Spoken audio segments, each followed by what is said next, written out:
Hello, everyone. It's September. It's been a very busy couple of weeks here at WUSA, both with Orientation Week and Welcome Week. And we're calling our September 2024 board meeting to order.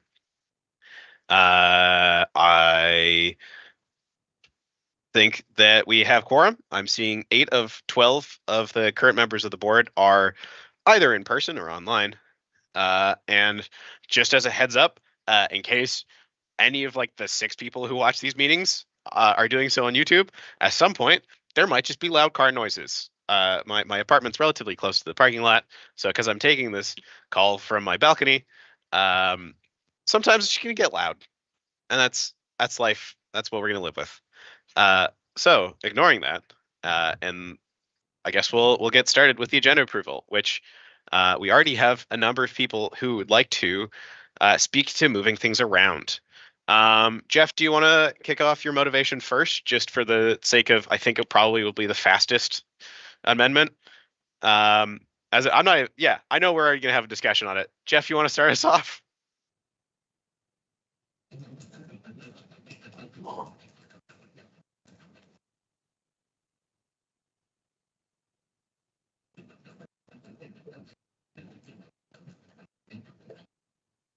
Oh, I think Jeff said he was having mic issues, so that's why he's probably not able to. Great. Yeah. I was trying to time it with the fact that a bunch of people are like turning their cars on and leaving the parking lot to not be noisy. But whatever. Okay. Sure. I'm happy to do it. Teresa. Yeah, it's basically just any returning board members will probably remember that there was an accountability mechanism in the board policy, or sorry, it was never added to the board policy manual, but it's just what we have already been enforcing for the last couple months that we've been on board, which is that you submit your director report in order to receive your stipend for the month. You have a grace period of 7 calendar days, meaning that you need to submit like a week prior, and then you have up until the actual board meeting to submit your director report. And then if you don't submit for 3 months in a row, then there are further consequences. You can read the full wording for the board policy manual edition, but it's basically just what we've already been enforcing. So I think that's why we kind of thought it should go to consent agenda. And I'll assume, Teresa, that you're seconding Jeff's motion. Yeah, happy to second. All right. Any discussion on moving this to consent? So not about the motion itself, but rather whether or not we have to have a more detailed discussion.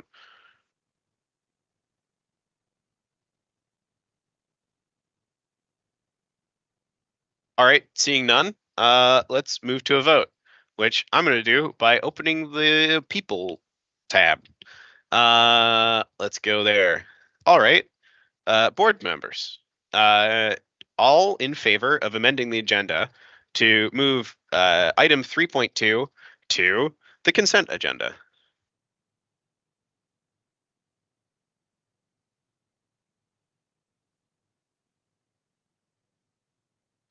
I'm seeing 5 votes for. All against moving the item to the consent agenda.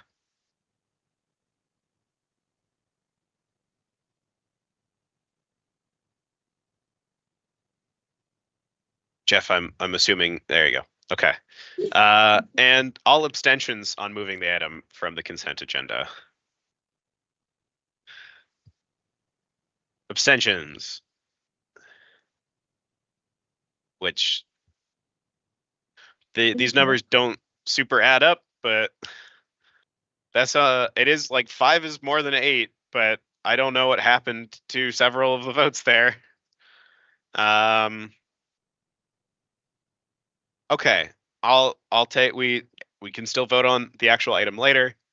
That is enough for me to feel comfortable moving that to consent. So I guess where's consent? Let's move 3.2. If I copy and paste this, is it going to crash the document? Is the real question here, right? 3.2, Control C. And then if I hit enter and Control V. Oh, did somebody else do it for me already? Somewhat. That's fine.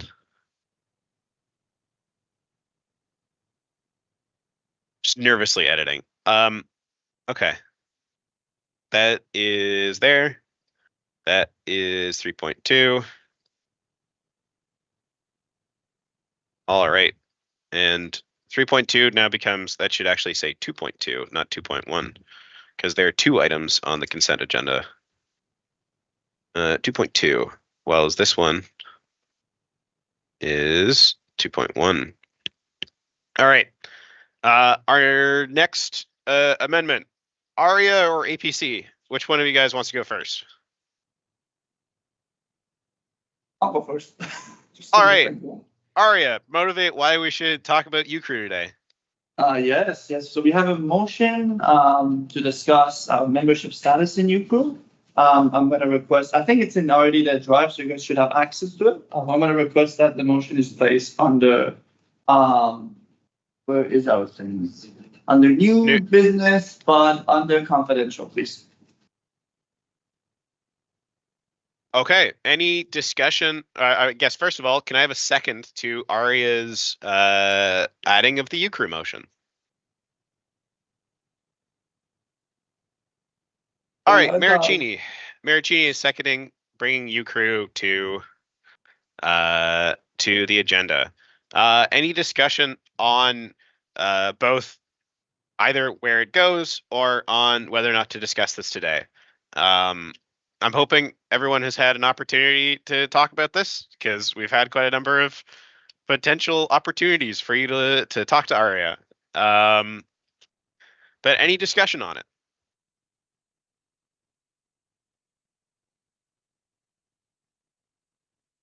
Can I ask, is there a particular reason why you want it to be confidential? Because it's going to compromise the operations of WUSA, what we discussed in the motion. Okay. Yeah. Our advocacy operations. Oh, ARIA, can I ask, is that WUSA with a O? No, it's WUSA with a W. WUSA with a us. W. Okay. It will change how we do federal advocacy. Yeah. Got it. All right. Any further discussion on Maricini and ARIA's item? Even though it's like, yeah, Maricini and ARIA's item. This has become your item now, Maricini. Congratulations. Seeing none, let's move to a vote. Okay. All in favor of adding the UCREW motion to the confidential session that will occur later today?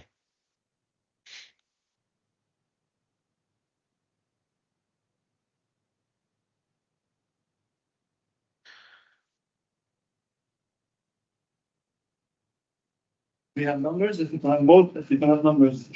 Okay, I'm seeing 6 votes for, but I also need to do the other ones. All against adding the UCREW motion to confidential today.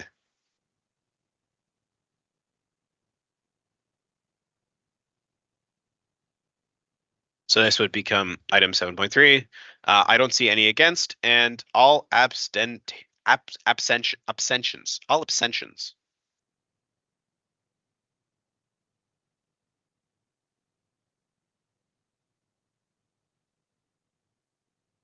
All right, I see none. So 6 out of 8.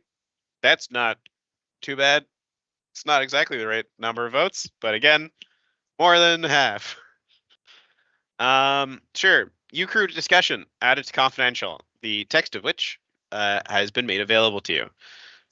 The last thing for today, I think we have in the anticipated agenda updates. My goodness, it's APC. Would either actually Zara isn't here yet, is she? Well then, Fatima, would you care to discuss what APC is bringing forward today?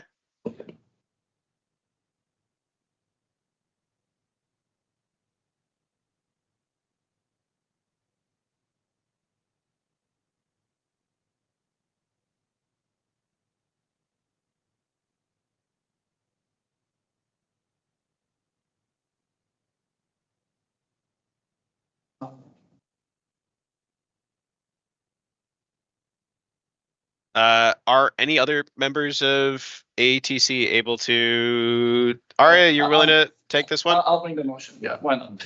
Cool. Okay, so I'll just talk about APC brought up a motion on, like, we passed the stance on international student tuition specifically.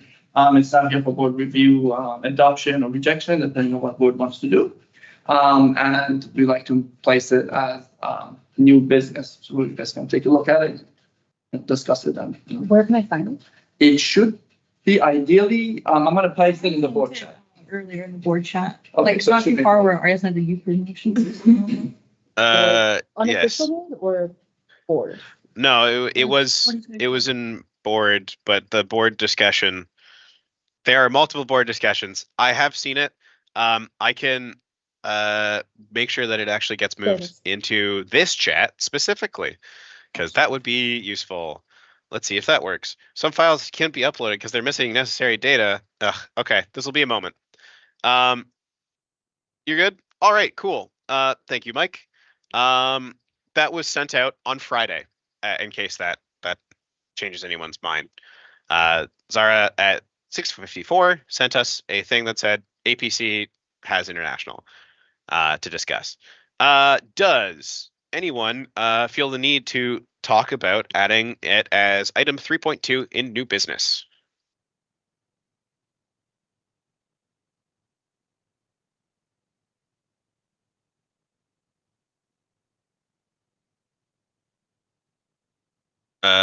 Oh, I've raised my own hand. That's not what I meant to do. There we go. All right. Seeing none, I'll ask for the vote. All in favor of adding the approval of the APC stance as item 3.2 to new business.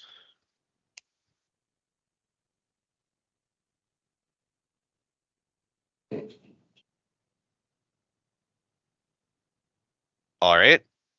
Very nice. Can I have all against adding the APC new business item?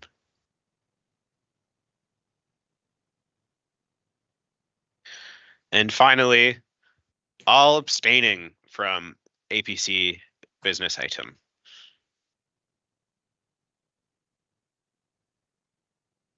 That is a very good question, Teresa. Because I feel like this will matter when we get there.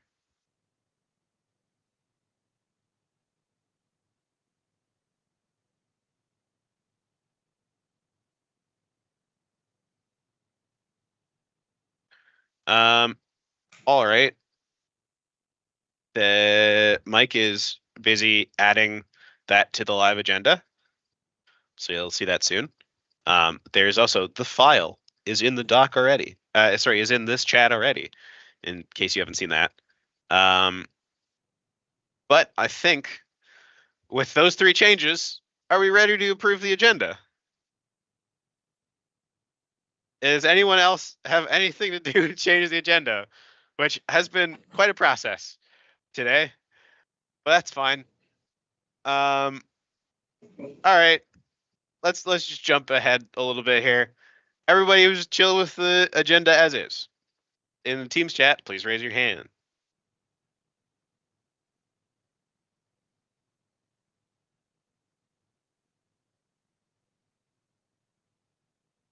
Okay. Everybody against the agenda as amended.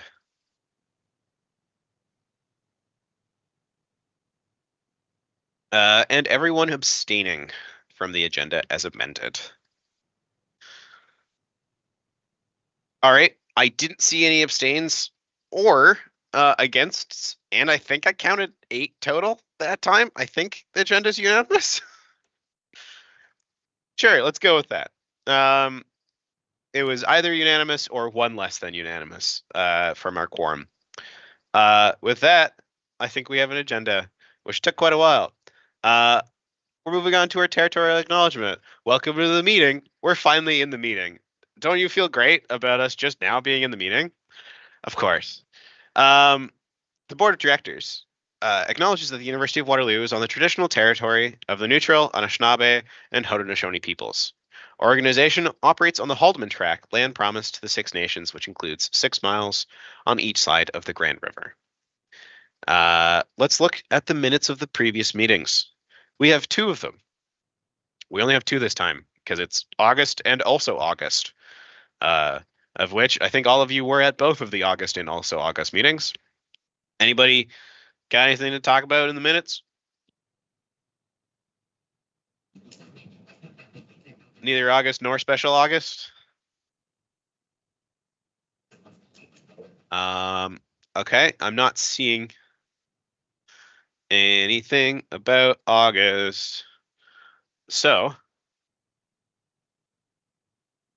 am I seeing anything about August? I don't think I saw anything about August, right? Teams chat doesn't have anything about August? No, okay. Let's just go to the vote. Everybody in favor of the minutes as presented in the agenda from the August meeting? Oh, crap, sorry. First of all, can somebody else second the minutes? I apologize, Mike. You are right. I'm presenting them. Can anyone second them? Ari, you've left your hand up. Are you okay with seconding? All good. Awesome. Great. Now can I get a vote on the approval?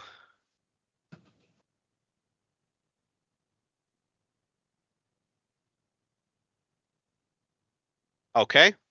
All against the approval of the minutes as presented.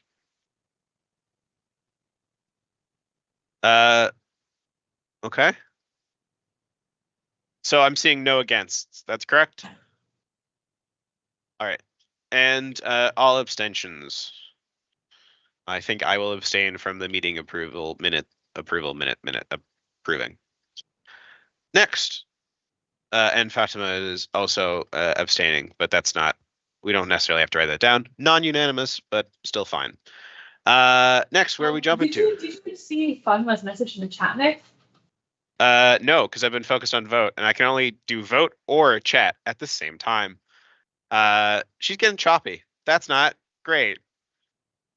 So like there's a non-zero chance she might not have intended to abstain, like not. Okay. Sure. The minutes still pass either way, but I guess. Yeah. That's fine. If it gets contentious, I'll reach out to you specifically to make sure that you get your vote recorded properly, Fatima. Cool. Moving on to 1.5. The minutes both pass. Recognition of the board priorities. Back in May, we said our priorities would be accountability and building strong advocacy positions and processes. Well, we're going to have an advocacy stance this time, so that's kind of fun. And the consent agenda has a little bit of accountability. That's cool. Great. Actually kind of working out. Good job. I guess I'm a little bit surprised they lined up so well. We have our consent agenda, which we will do en masse. Does anyone need to pull something or need to talk about it? Aria, I see your hand. I just want to declare a conflict of interest before we move to. Oh my goodness. Yeah. I didn't see 1.6. Hold on. 1.6, declarations of conflict of interest. Aria, thank you for catching that. I super apologize there. That was my bad. Aria, what is your conflict today? So with respect to the motion about UCU, I'm a sitting board member there. For that reason, I have a fiduciary duty to that corporation as well. I will just not vote on that motion for the for the day. Got it. I appreciate you letting us know that I think that's fine for you to be present because we'll probably have questions. But thank you for being responsible. Is anyone else looking at specific conflicts that are pecuniary? So I know, for instance, the consent agenda impacts pretty much all of us, but it should be very flat across the board. All of us should be impacted pretty much equally. So I don't think any of us are international students specifically either, in case that would change your thought process. Was there anything else of note in case people are looking at it? I don't think there's anything else that would be like specifically I would warn you guys about for conflict. Can the attachments on your stance be made public? My only comment on the stance. Jeff, you're talking about Aria's motion in 7 point something, 7.3. the UCRU discussion?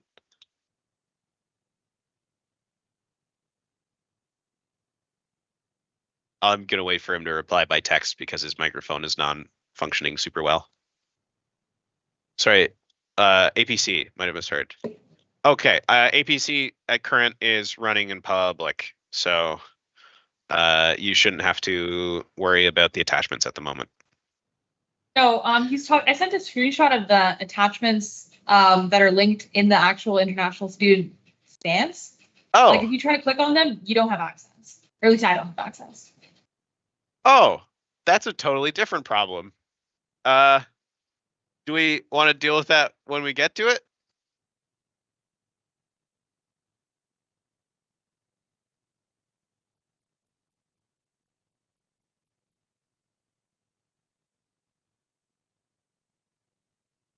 Cool. Yeah, just deal with them. Version control problems. That's very reasonable, like normal, I guess. Whatever. All right. Are we good to move on to consent? Our bulk voting. Thanks for catching me out on missing the conflict of interest, Aria.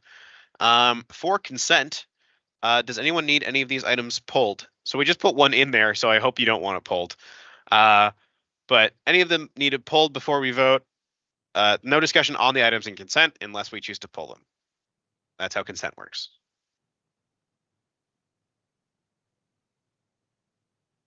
Thanks, Melissa. That's very helpful.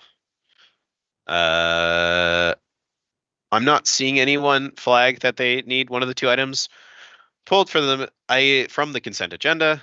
Oh, municipal enforcement is underneath my window. That's kind of fun. I wonder if people are parking here illegally. Let's move to a vote. As I just bounce around, voting on the consent agenda items as presented. Can I have all votes in favor of adopting the consent agenda?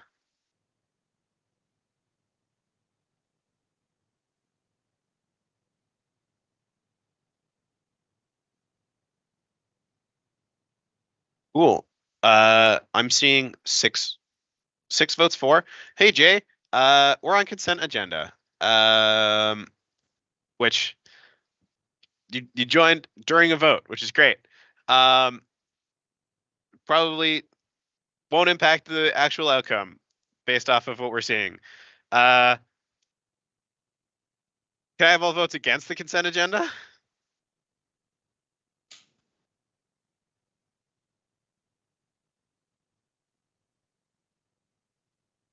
I'm assuming Fatima's just like. I'm assuming that she is lagged out because she did put her hands up as voting for, so I don't think she's trying to do both.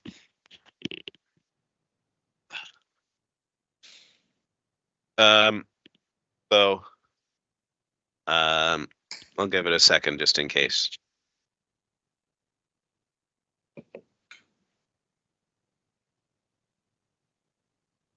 I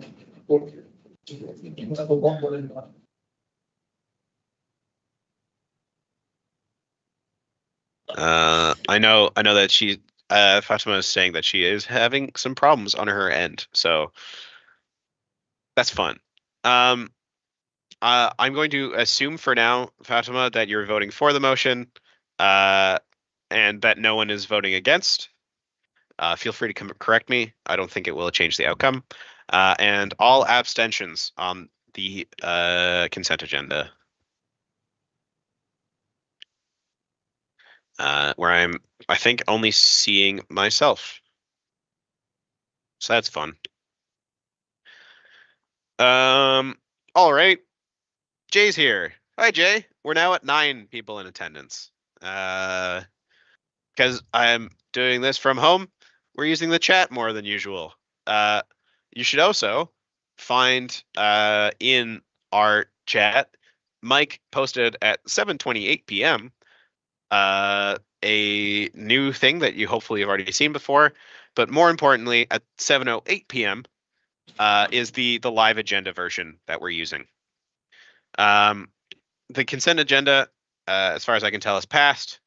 The brief summary there being no filling of the 13th board seat, and adding requirements for reporting the activities of board members on the monthly.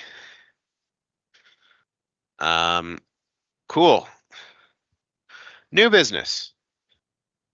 This is from governance. So I'll have governance committee bring it forward. Do we have one of our governance committee chairs willing to talk through what's going on? I can go ahead.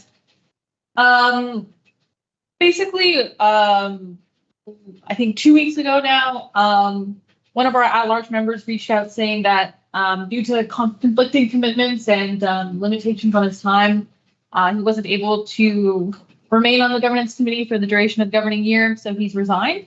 So we're kind of in a pickle now where we kind of need to fill that seat, preferably as soon as possible. So we already had, initially, if you remember, when we did our selections for at-large members for our committees, we did have an excess of candidates for the governance committee at-large seats. So our thinking was that we could reach back out to those people who signed up, gauge interest, and basically just select that pool of candidates rather than having to put up a new posting for the at-large member position and go through the whole song and dance again. So, yeah. Cool. And I'm supposed to get a second for this. Anyone seconding and also wanting to talk? I see Emma. Emma is seconding. Aria, you want to kick off the discussion, or were you trying to second? No, I just have a question. So I want to just discuss it for a second. Aria, you can start speaking on this. Okay, awesome. So I should know this, Teresa, but I don't remember. Who's the other chair for governance as well? So Matthew. Did Matthew not resign? What's the other? No, Cooper, who resigned, is an at-large member, so we just need to fill that seat. But like all the board positions, like all the board seats have stayed the same. It's just that we need to replace that one guy. I misread that. That's what I was confused for a second. I was like, wait. Yeah. Well, okay, never mind. That's it. Thank you. No worries.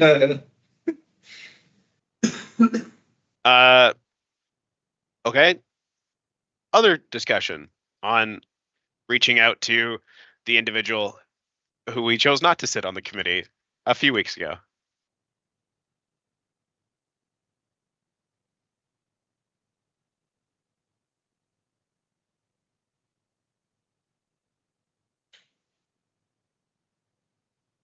I guess just a question, like, would it be worth it to like make it so that when we pass it, like if none of the former like candidates are interested or are available, that we just go ahead with like getting new candidates then, so that we don't have to come back to the next meeting and then like have to pass like getting more candidates again? Like, does that make sense? Yeah. That is that a friendly amendment?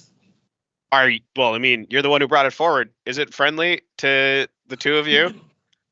I think it's friendly. If Matthew and Cool. Jeff have any. All right. I'll let Matthew and Jeff interject in case it isn't, but then we'll move forward with assuming it's friendly. Matthew's giving me a thumbs up, and I can't see Jeff's name right now, so I'm gonna wait for a second.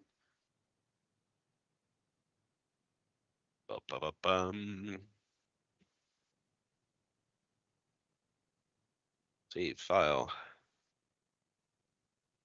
Jeff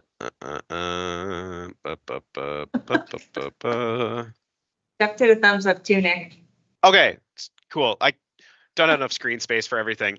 All right, Emma, what are you thinking in terms of exact words, just for us to be able to write it down and be fancy about it? I'm so bad with words. Okay, like cool. Give it a shot. Have fun. like in the event that like none of the former candidates are available to take the role, then something. Repeat the process that that we used to find the candidates in the first place. Yeah, sure. Sure. Cool. All right. If it's friendly, we don't have to vote on it, which is always fun. Oh no, did I lose the live doc? Oh crap. Yeah. Committee is empowered to reopen applications if candidates not found. Does that capture what you're looking for from Mike there, Emma? The if governance committee is informed that the person isn't willing to do it, governance committee can just do it on its own in terms of starting the process again? Yeah, Or sure. do you want it fully automatic? I don't know. Like, yeah.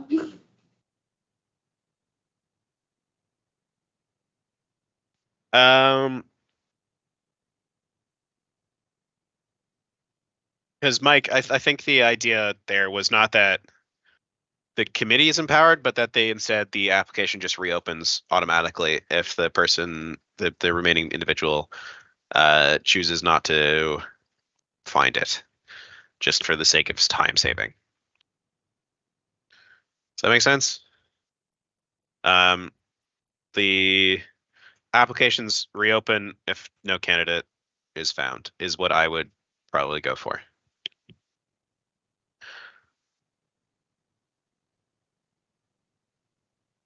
Cool. I'll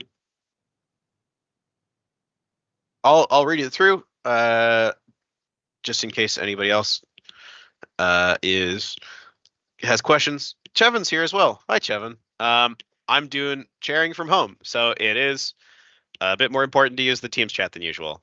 Our text at current says, we have an at-large member vacancy for the governance committee.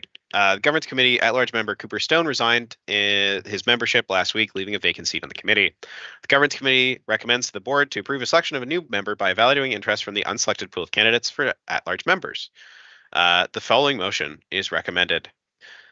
Board approves the selection of a new member to the governance committee from the unselected pool of candidates for at-large members. Be it further resolved, applications will reopen if a candidate is not found in the existing pool. We have an existing pool. Should we? How many people are in the existing pool of governance? Did you guys check? That might be a Mike's question. Okay.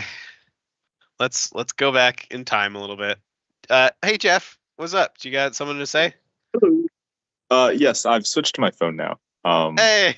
So I can actually talk. Just for sake of time, since I know we've already spent a lot on amending the agenda, if no one has a problem with it, I suggest we perhaps table it or not pass this motion, and just the governance can look through the applications and maybe just come back to board with one motion that actually recommends someone to be appointed.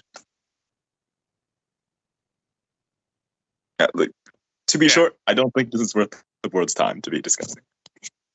That's probably fair looking at you, crew. Do we want to throw it back to governance with a find a candidate to present to the board? Is that okay? Are you guys good with that? All right. Is anyone not okay with us? I don't like the word table. Moving it to the future to be resolved later. Anybody feel the need that we should like deal with this now instead of moving on, as Jeff has suggested?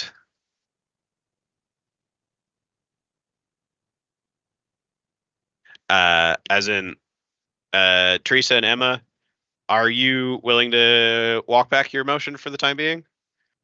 I got a thumbs up from Emma and a thumbs up from Teresa. Okay, we'll move on to 3.2. It's been withdrawn for the time being. 3.2 is the APC one, which hopefully you've already had a chance to read. But the advocacy position statement. There's a document that you've got on things like intake cap for international students and all sorts of background and affordability and things like that. There are a number of attachments as well as a number of actual stances, which I feel like actually do warrant reading out to the board. Positions. WUSA supports initiatives that encourage the provincial government to take primary responsibility for operational funding. We're working the Ontario tuition funding framework to account for international students, ensuring that no more than 1/3 of a post-secondary institution's operating budget be made up of tuition from international students. The provincial government to partner with the federal government and international revenue agencies to implement a 10% set-aside system for international domestic student tuition fees across Ontario, mirroring support provided for domestic tuition. Diversifying funding sources to reduce reliance on international student tuition fees. Complementing the introduction of intake caps on international student permit applications with long-term strategies to ensure sustainable growth and support for international students. Policies should aim to strike a balance between revenue generation and the well-being of international students. The Waterloo Undergraduate Student Association opposes the following: viewing international student tuition as an alternative source for operational funding shortfalls. Recruiting more international students than the city can accommodate, providing inadequate housing options for international students and decreasing their quality of life. Those are the actual stances. There's lots of wonderful background. Look at all the sources. Look at all the accompanying documents. The mover on this motion is Aria. I'll let you speak first to it, and then Maricini will be given an option, and then we can go into general discussion if there is some at that time. Aria, you're kicking us off. So honestly, the stance speaks for itself. It's very good. I will be making a slight amendment to this because I did some more readings after our Advocacy Positions Committee, and would like to switch one particular recommendation so it aligns better with our partners at WUSA. We did switch some of it up as well in the committee beforehand to make sure it's more feasible. But I would like to make an amendment to remove the position that says we're working the Ontario tuition funding framework to account for international students. What this would mean in practice is that asking the province to rework their funding model. So for every international students we get here at the University of Waterloo, the province would fund the university for it as well. So that means Canadian taxpayers will be paying for international students to study in Canada, which is really not something that is realistic or would be implemented. It also goes not exactly against WUSA policy, but there's no WUSA policy that advocates for this, nor do I see it as becoming one that they would advocate for it. So I would recommend you. So Aria, just before you go too far there, yeah. the wording there is accounting for it, not to include them, right? That it's clear. It's very vague. I see it in the way that, like, again, this is what the next VP is going to use when they talk about international students of WUSA and how they're going to advocate for it. Accounting for it pretty much means having them included, from my understanding. In that framework, which would lead the only policy solution I see, let them just like funding international students entering as well, and counting them in that calculation, which would in practice mean having taxpayers pay for international students to attend. I just don't see that political spectrum swallowing that, no matter what party you look at. So I would just recommend removing that one. The rest is very reasonable. Cool. I'll handle that after we deal with Maricini, if you don't mind. Yeah. Just because Maricini, as seconder, has an opportunity to speak to it. Yeah, I read through this position a while ago. I think it was pretty good. There are a few points here and there that can be like cleaned up because it's like, say like the provincial governments take primary responsibility for operational funding. That is a bit like, a lot, just considering the fact that international students do like, they come here in choice, like they want to come study here. The government can only support so much. So being primary is not very much, it could be more like second or third, They're their own primary caretaker for in terms of living here and housing and stuff. Just my opinion. So. Teresa, I'm going to let Aria make his amendment first, if he would like to amend it. All right, fine. Do your direct response, Teresa. Sorry. Sorry. I swear that was wasn't a typo, but I realized that I wasn't making a new point. Just to respond, Maricini, to your point about operational funding, I think the intention there is saying that rather than having international students bear the brunt of operational funding for universities, the spirit is that the provincial government should be taking primary responsibility to ensure that universities are getting operational funding rather than getting it from international student tuition. I think it's the spirit. So it's not saying that the provincial government is funding international student tuition necessarily. It's more so just we recommending that we move away from using international student tuition as a crutch for continuing university operations. Does that make sense? Yeah, but I still think that's the whole part of them paying an extra amount of fee is like, so we use it for schooling funds and stuff. So I think it's just better off.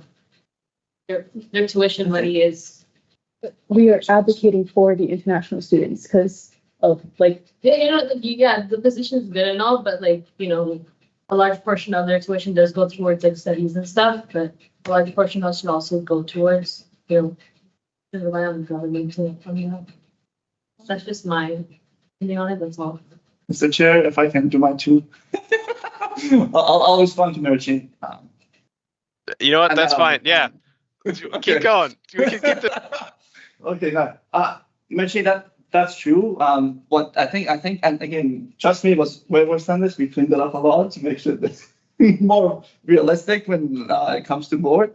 The whole idea is that, public education is public in Canada. These are public institutions. So government has a responsibility to fund it to some degree reasonably, right? Now, should international student tuition be a part of that? Sure, it makes sense. I mean, should international students pay more? Sure, it just makes basic economic sense to have that exist. But the government should be funding us to a level where we can actually function. In Ontario, we have the lowest government funding out of any province. It's almost less than 30% of the grants we get from Ontario to run these institutions. So the issue we've been facing is that they're charging international students something like 60 to 70K a year. And that's just ridiculous amount of money that our education is really not worth. So should they pay something like 40,000 or 20,000? Sure, that makes a lot more sense.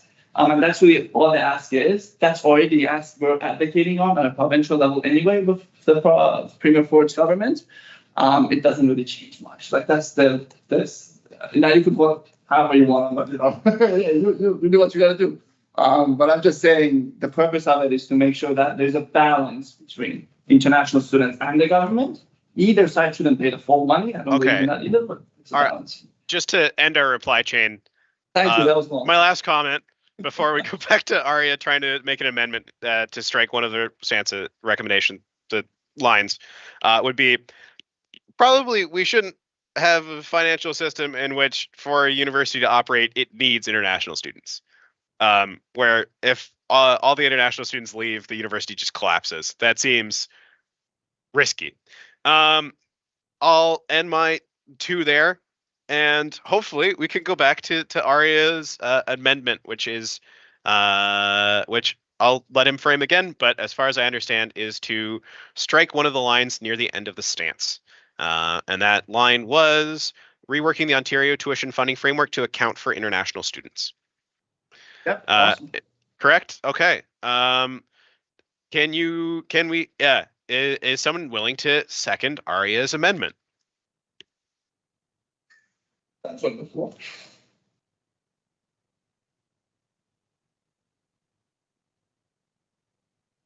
No brave souls. You might be solo on this one, Aria. Wait, Aria, can you please repeat your motion? Aria's. Okay, sorry. Yes, Aria. This is your chance. Okay, awesome. So what I'm trying to say is that what this ask is literally saying right now would be that so the way Ontario government works is that they give a certain amount of money for every single student we have here at the university, but those are tied to domestic students. This is why international students pay more money because they don't really are associated with our quota funding model. So what the ask is saying is for the government to fund accounting that model every international student. So in practice, what that would mean is that for every international students we get, the government would pay the university a certain amount of money out of its budget, which in practice would be tax-paying Canadians paying for international students to come and study here. That's just the policy reality of it, I see. That's why I would like to strike it to make it a little bit more realistic of, a stance. So my question was like, what specific bullet point are you trying to strike down? Jay, that's bullet point 2 under positions recommendations. Okay. Reworking the Ontario tuition funding framework to account for international students. So at current, in case you're not super familiar, the government says for X number of students that you will instruct will give will fund part of your operational fund that way. We're a public institution, it's publicly funded, and in Ontario, the Ontario government gives out a certain volume of money. We have way more students than they actually pay for, but for a certain number of students, they'll partially fund the university. Still need a second before I can let you reply, Teresa. I'll second it. Okay, sure. All right, Teresa, you can reply.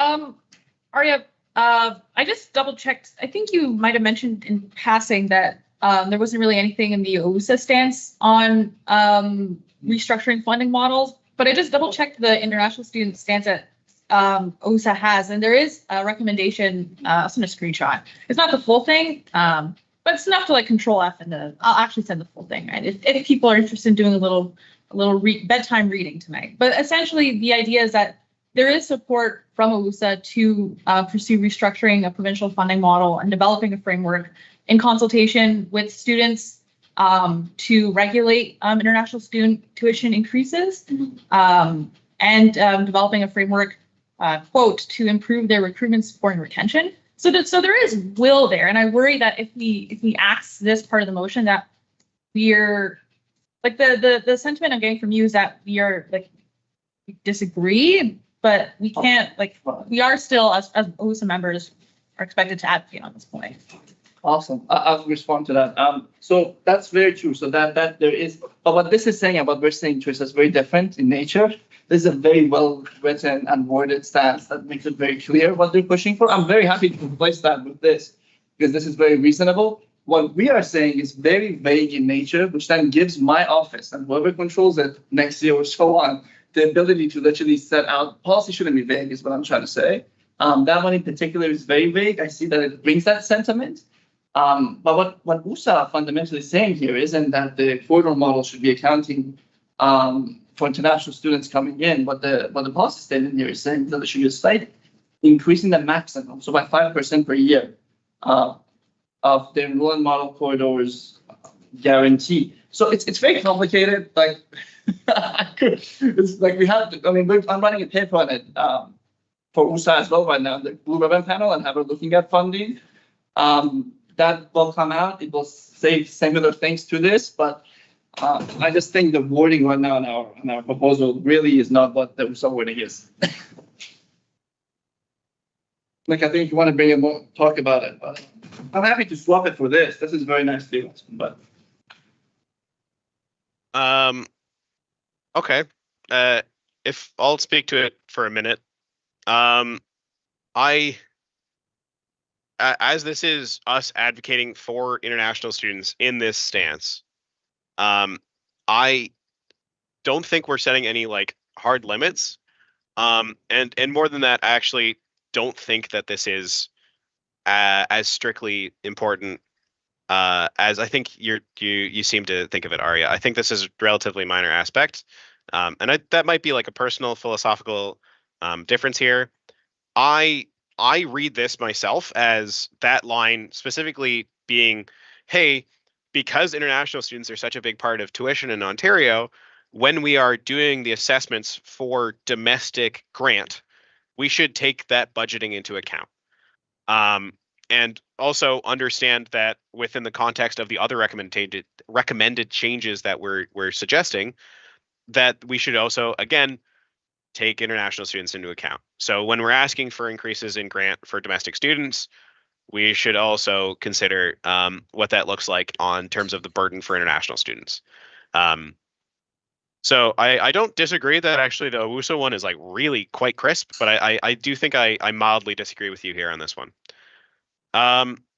Jeff, I'll add you to the main motion speaking list as the first person on the main motion speaking list. Any more discussion on Arya and Teresa's amendment? Actually, I'll do number 2, just response to Nick. Sure. No, what I agree with what you said, but what you said is not. I'm getting a different interpretation when I read this line. Okay, I think a slight rewording of the line would be beneficial. If board wants to pass it this way, because what you said makes sense, but when I read this, what I'm thinking is that they're going to be changing the formula. The policy position, advocacy position is supposed to change the formula of calculation rather than taking into account the number of international students we have. Like, that's one thing we could take into account, and that could be a consideration point. But we shouldn't directly be using taxpayer money to fund international students coming here. And I think, you know what, to fix it, I would recommend that's what we put as something WUSA doesn't support, and keep the current motion the way it is, like the current stance, and just say the quota funding model should not be funding international students to come to Canada in that sense. Like, that's why they pay more in tuition. It just doesn't make sense for us to fund it and not charge them more in tuition, for where I'm concerned. All right. Any more discussion on Arya's amendment before we go to a vote? And also, I'm going to wait for this car to pass because it is loud and buzzy. All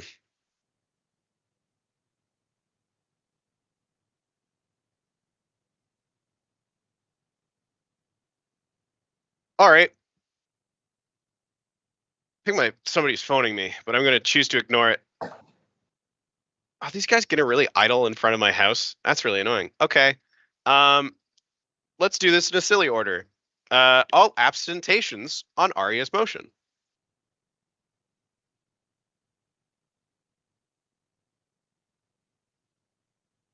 Okay. Oh, sorry. What is the proposed wording? It's a strike. Mike, it is just striking that line. That's what I've understood this to be. All votes in favor of Arya's amendment.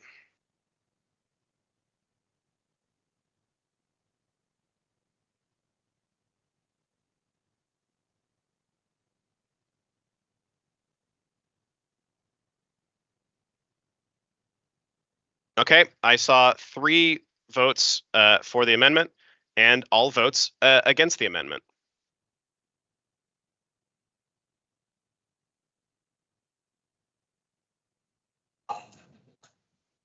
And I'm seeing 5 against the amendment. So the amendment fails. We're back at the main motion. Oh, Zara was voting there really quickly. Zara, what's your vote for? Because you just showed up. Zara, what was your vote on the amendment? I'm gonna make you single yourself out so that I don't miscount. I voted against. Okay. The amendment fails. We're back to the main motion. Jeff, I have you at the top of the speaking order. I'm gonna let you talk while I go and see who's phoning me quite intensely and repeatedly. Jeff, you have the floor until I get back. All right. Hopefully I don't take that long. I just noticed, so this this motion almost came to board last year, and I had an early look at it. One of the comments I provided to the chair, Katie, at the time, was with regards to one of the recommendations about a 10% set-aside system for international students intended to mirror support for domestic tuition. This is the first time that set-aside, the set-aside system is brought up anywhere in the paper, and the rest of the stance doesn't really explain what it is, why we're doing this, and from my understanding of the set-aside system, where it's meant to sort of help support OSAP and the student access guarantee, it doesn't seem that beneficial to international students, and the fee reduction might have other unintended consequences. Whatever, implementation details aside, I just wanted to ask the members of the committee if that point was ever brought up for discussion, and if not, I don't know if I don't really like editing something that a committee has recommended instead of sending it back, but I also don't want to. So I suppose my question to the other members of the committee would be, 1, was this ever discussed? Like, are there reasons this is still in the paper? And 2, if no one has any issues with removing it, like, if anyone has issues, then I'd rather just send it back to the committee, but I don't want to slow us down, if that makes sense. Chair. Oh. All right. In the absence of Nick, I'm just gonna Vice Chair takes over, and then we're just gonna, anybody wants to respond to Jeff, we can move forward with that. Sarah or Fatima as the chairs. I could respond to them as well if you guys want to respond to Jeff. Sorry, Jeff, what was your question? Like the first part of your question about what was it specifically that you said? Was it talked about or was it not talked about? The position slash recommendation section has a bullet point talking about a 10% set aside system. Was this point ever discussed at meetings? No, this wasn't really brought up at our meeting at all. We kind of just discussed the final part, just the positions and recommendations. So I'll put myself on the servant if Sarah's finished. So Jeff, I also have issues with this as well, but I have to pick my battles.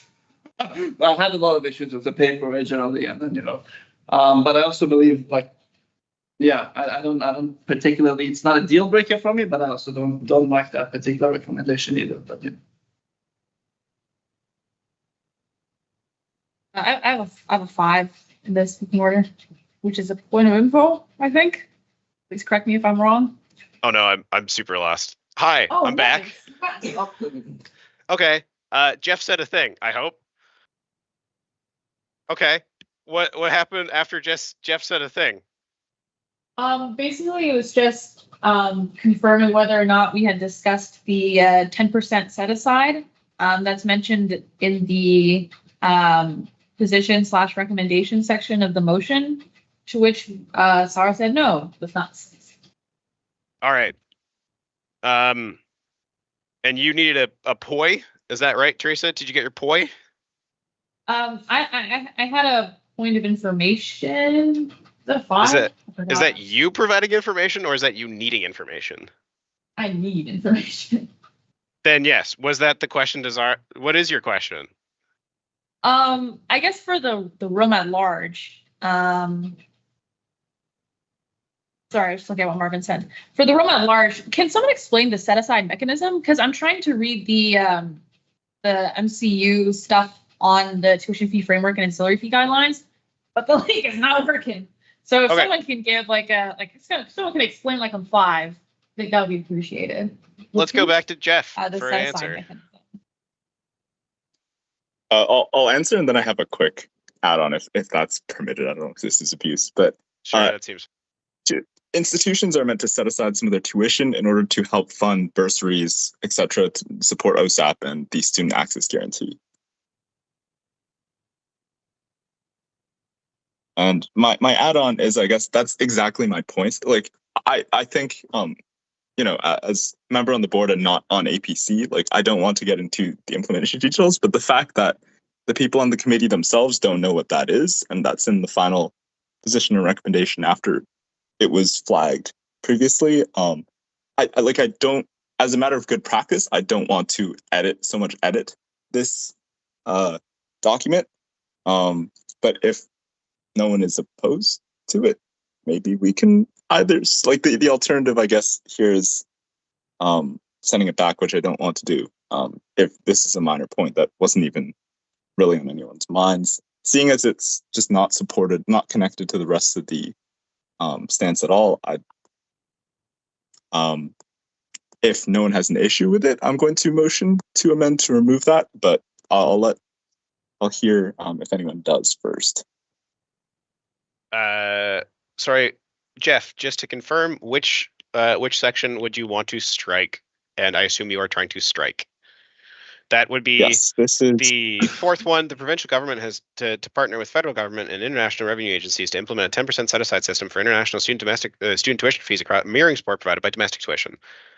Is that supposed to say international revenue agencies? Whatever. Okay.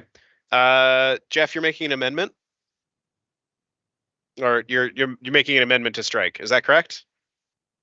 Yeah, I'll just pause it and people can vote it down if they don't feel. Okay. But, as a matter of good practice, I don't wish to, but considering the discussion that's taking place so far, I'll go ahead with that. All right. Anyone wanting to second Jeff's motion to strike that line? I have Arya's hand up. Jeff, do you have anything more to speak to it?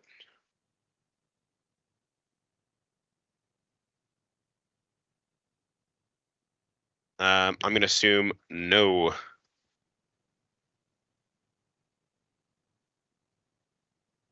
Okay, Arya, in theory, you have first discussion item on the striking if you feel the need to. No, all has been said. Okay, any discussion on Jeff's amendment? Jeff and Arya's amendment.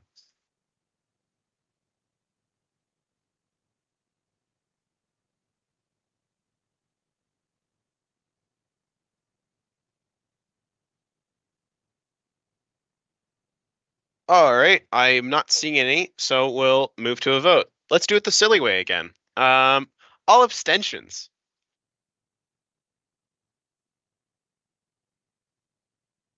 Then all for Jeff and Arya's amendment.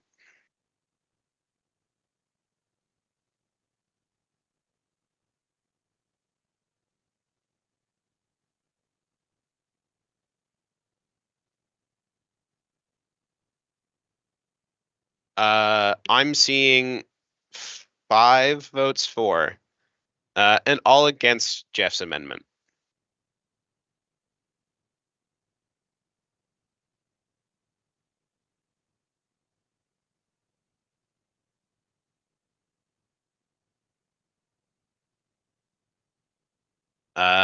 I'm seeing 3 against, so I think the amendment carries in about the exact same ratio as the last time.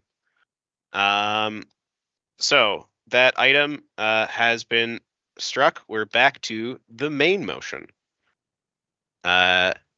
Any further discussion on the main motion before we move to a vote? Or any additional amendments? We can just like amend all night. Just rewrite the entire thing, right? We can do it. I honestly, that was fucking. It's possible. All right. I'm not seeing any additional discussion. We have a version of the APC document that is almost identical to the one that was presented, but the section that says the provincial government to partner with federal government, blah, blah, blah, blah, 10%, not to be included. Everyone clear with what they will be voting on, which is almost identical with one change. Then we are able to take the vote on the entire thing. Let's stop doing the silly way and go back to the normal way we're doing things. All votes for. So this is for adopting the APC stance.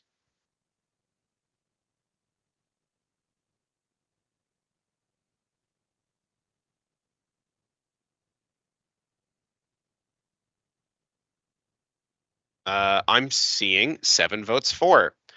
Okay, all votes against the APC stance.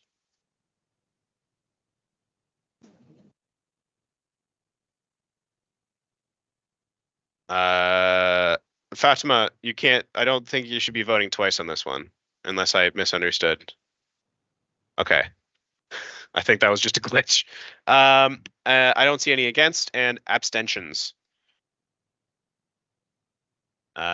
Where I'm seeing 2 abstentions on this one. All right. That concludes this section of the agenda. Yes, yeah, I thought you probably would be. No worries. I think we counted properly. Wait, where's Emma going? I think you said bathroom. Okay. It's hard to tell. Waiting for this motion to pass. Just running away. Okay. For the rest of us, we would be moving after this into an information item is the current plan after this. Do we want to pause for until Emma gets back at least? I just gotta have a nice little break because somebody was just spam calling me and I had to resolve it. But do people want to pause until Emma gets back or just like charge ahead with what I'm pretty sure is going to be a Marvin information item? I'm happy to keep chugging. Yeah, I think time-wise was just fine. All right. We have an information item. I'm almost certain this is from Marvin as our CRO. On the ERP, the election referendum process, rules, procedure, and guidelines. which I think ERC is meeting relatively soon, and I'm sure will be kind of interesting there. But for now, I think I'm turning the floor over to Marvin for his information item. And then, yeah, Finally. I'll be quiet for a while. All right. I mean, good evening, everyone. Just don't want to waste anyone's time. It's just a reminder and to just provide updates about where we are and what is going on with the referenda. So pretty simple. We started we had a committee meeting yesterday. So pretty much we're now into the goal for the referendum. The rules, the procedures are still the same, and I have no doubt in my mind that our distinguished board understands the rules and procedures and what they're expected to follow in terms of how to distinct themselves from, you know, campaign and just how to be, to have that form of decorum in all of that. And one thing that is new, which Nick also mentioned, we have the ERC meeting tomorrow, is we are thinking, as part of the conversations we've had over time, to extend the voting period. And the reason is because of the Jewish holiday, which is happening, I believe, in between the 1st and the 4th of October.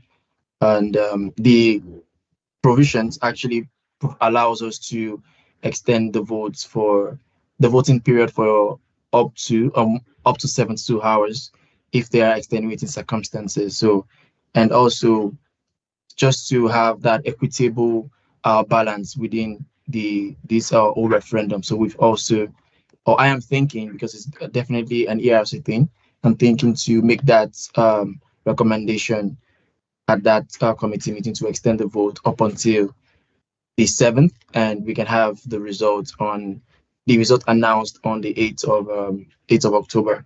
So pretty much that's the main thing.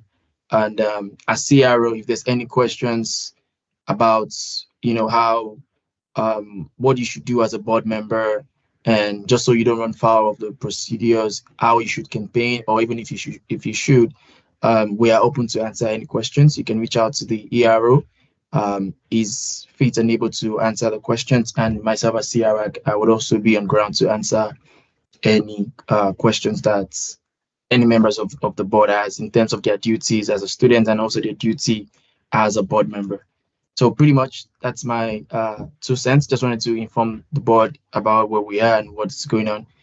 Practically at the back end of the referendum, we have a lot of teams working with us, the communications department, the IT, even campus security. So we have all that pretty much in place.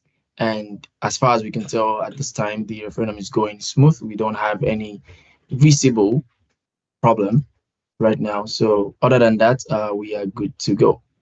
That's my 2 cents. All right, Marvin. Teresa has her hand up.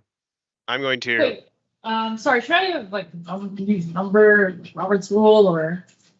I mean, this is information item, so. I'm just gonna treat hands as ones, pretty much. If I don't have, there's no reason for them.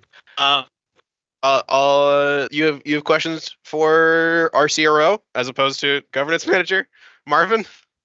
Yeah, I just wanted to clarify something you mentioned, Marvin. Could you reiterate what you said about the 72 hours piece? Just because I was under the impression that we had approved the schedule for the referendum, more or less. So I was just making sure. I don't think I caught all of what you said about the 72 hours thing. Yes. Okay, I'm unmuted. Yeah. So what we're just saying is that that's the ERC can actually extend the voting period for extenuating circumstances for a period of no more than 72 hours. And the reason why we are considering that, which is still going to be a recommendation to the election and referendum committee, is because of the Jewish holiday in between the voting period. I don't know if we all know, but there are certain, I would say, things, I don't know how to explain that part. There's the stuff, I mean, about the Feast of Shabbat specifically. exactly, yeah. So they like Yeah. to keep it plain and simple. So we don't want to infringe on anyone's That's you know, on what, rights and all of that. October 1st to 4th, is that right, Marvin? That's the voting period. So one Oh, of sorry, the that's the holidays is voting. on the But 2nd. Rosh Hashanah specifically is from the 2nd to 4th, right? Exactly, yes. But do we allow campaigning normally in the voting period? Yes, up until Oh. the end of the voting period. All right. That's something to consider then. That's the actual, because it's like a sunset to sunset thing. That's from functionally the 3rd to the 4th, right?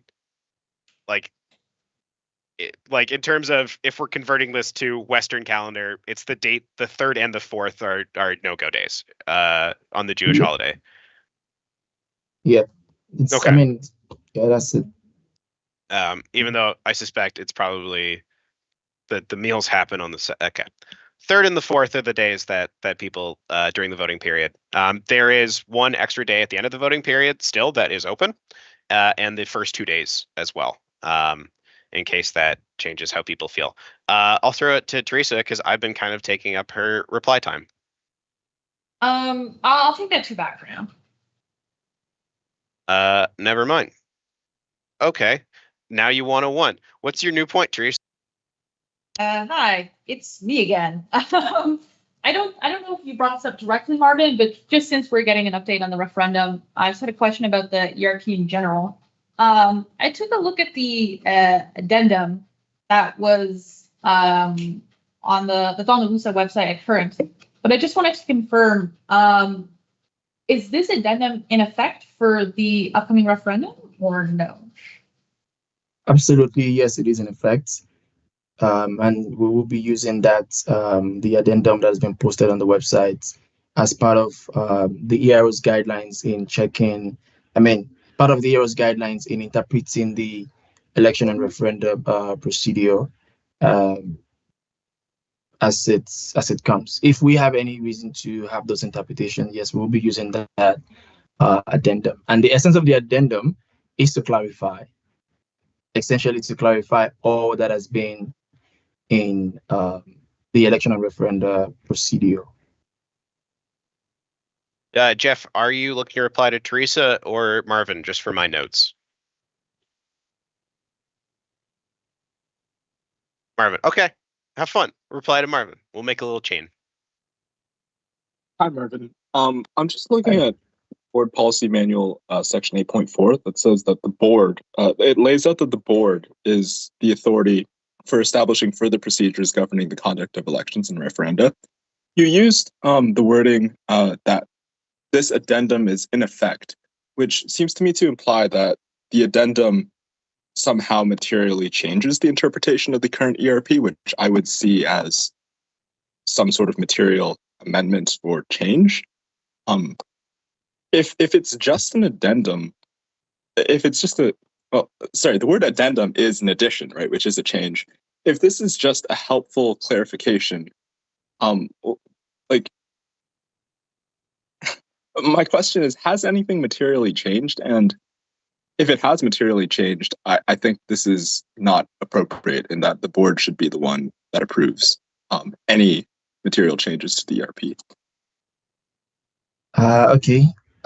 We went through this yesterday at the committee, the campaigns committee meeting that we had, and most of all these questions have been answered, but I'm just going to repeat it again. Firstly, there are a lot of definitions to the word addendum. Addendum is just not an addition. It's also for clarification, for interpretation, and also to rectify.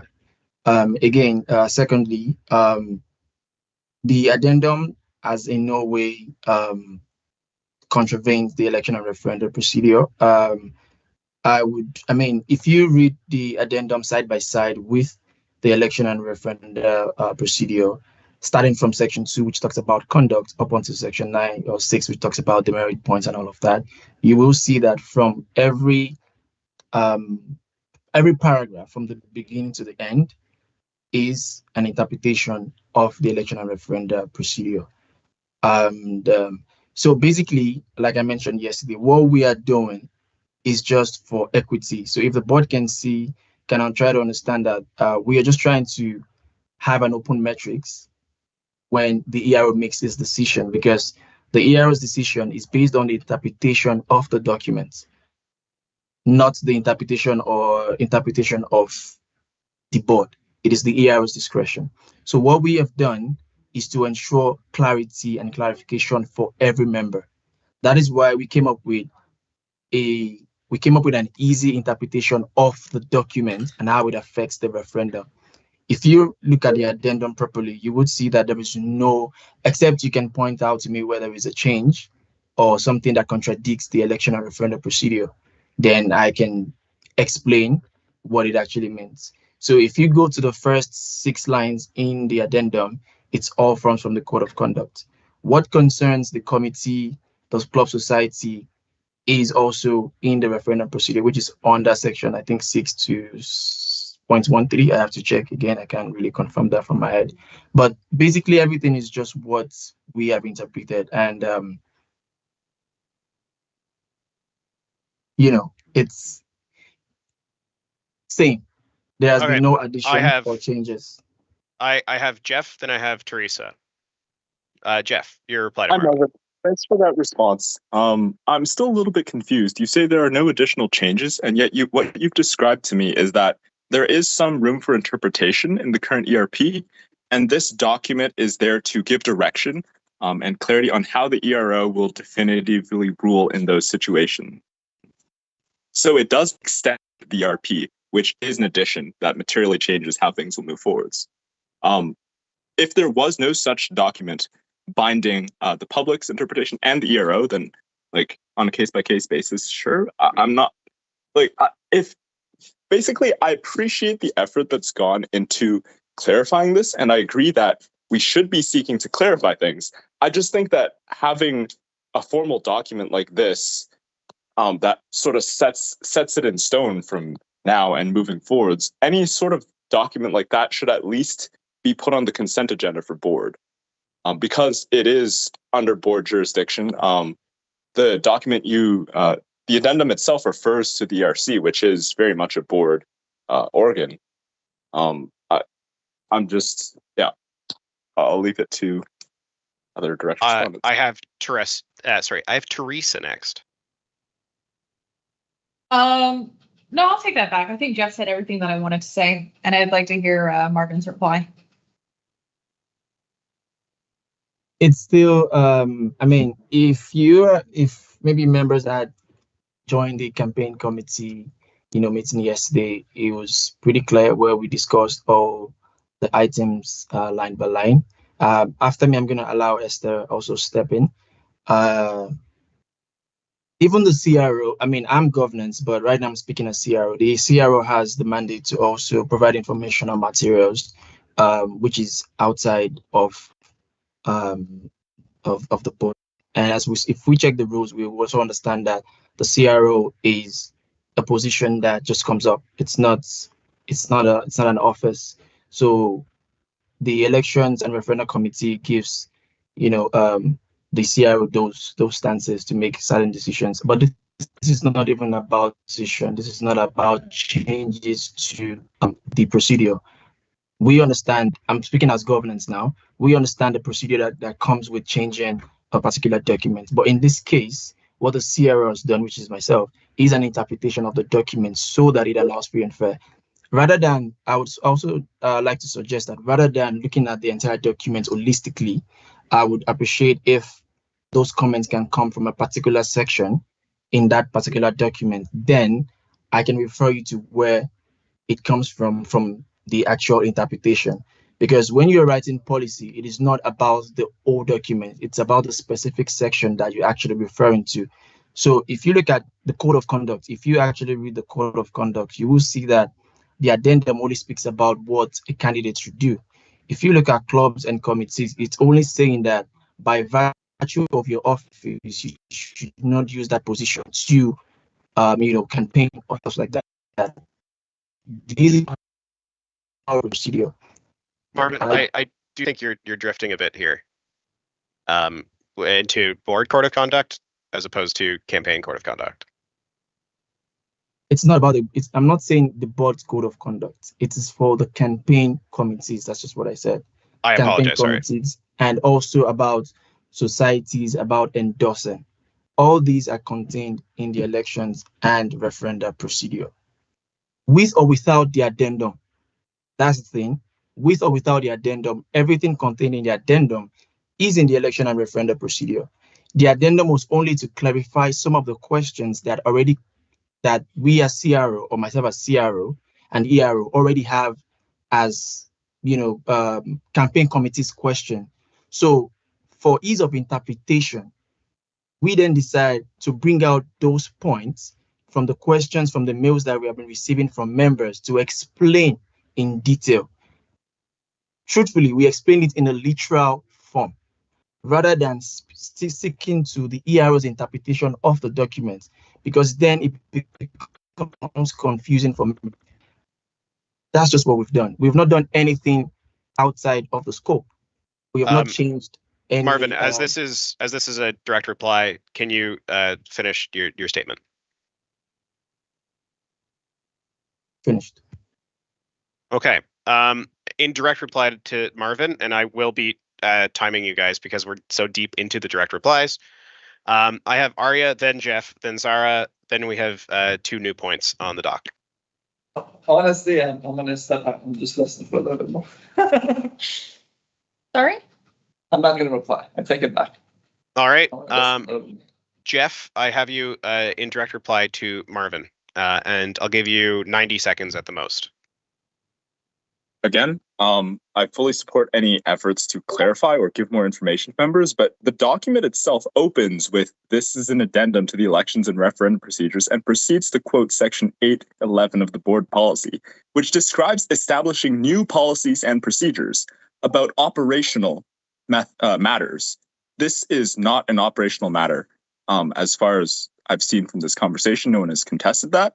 And I think that pretty much my main source of alarm was that paragraph opened up into something that, is very much under board jurisdiction. It's not my place to discuss specifics. I leave that to the ERC where it but when it comes to board jurisdiction, I think, I've made my position clear. I have Zara. I'm just going to repeat what I said in my comment. I'm a bit confused because even just like on the WUSA website, the document where it's listed, the description of the addendum says that this addendum provides extra details and updates that were not included in the initial set of rules. So I'm just a bit confused because, Marvin, you've been saying that it's only clarifying what's in the original procedures, but this description directly contradicts that. So not sure what to make of that. So can I step in and try to respond on behalf of Marvin? First of all, I understand where. Oh, sorry, Esther, to Zara specifically. Yes, Zara, and then Jeff's point as well. So shoot. Okay.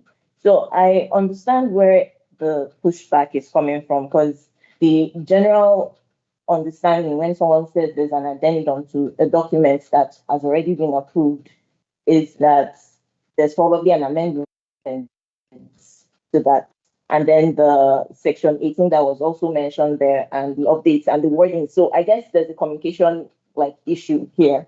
But if you look at the content of the document itself, it's just trying to clarify things that there's been some vagueness around. Because at the APM that Marvin mentioned yesterday, that happened yesterday, people felt that clubs could actually endorse candidates. And aside from clubs, external organizations and the likes. But if you look at our existing ERP, it says clearly in section 8.13b that candidates, members of referendum committees, and non-arms-led parties are not permitted to use their positions to gain advantage in elections. So if you're to consider clubs as in this instance, they would fall under non-arm's length party. If you look at the definition of, I can put all these things in the chat once we're done, so that I don't have to keep reading every section. But if you look at the definition of non-arm's length parties, then clubs would fall into that. And then there's, for external organizations as well, that Marvin talked about, external bodies. If you look at the provision that talks about demerit points, it says it allocates 11 demerit points to those that receive funding from staff, volunteer, or material support from external political/advocacy organizations or external unions or associations.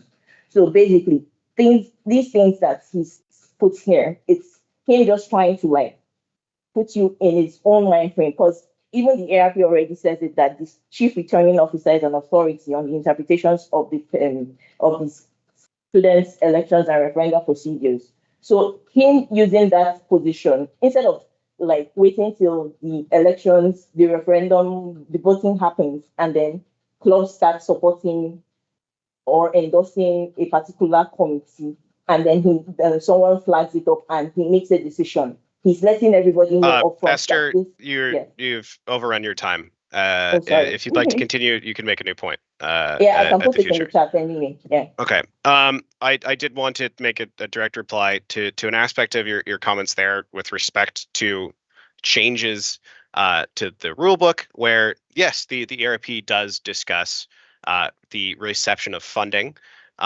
Though the change in the way that we do endorsements is one that I've pointed out on ERC, that in my understanding of how the ERP has been interpreted by previous CROs, this is quite distinct. In the previous general election, we had quite a number of endorsements. Those were not sought out because members of the current board were themselves in charge of clubs, but rather other clubs coming forward. And the addendum that Marvin has proposed, in my reading of it, seems to say that those demerit points will be awarded simply for receiving an endorsement, regardless of whether or not you sought it out yourself, which I think is a change. That's the end of my reply.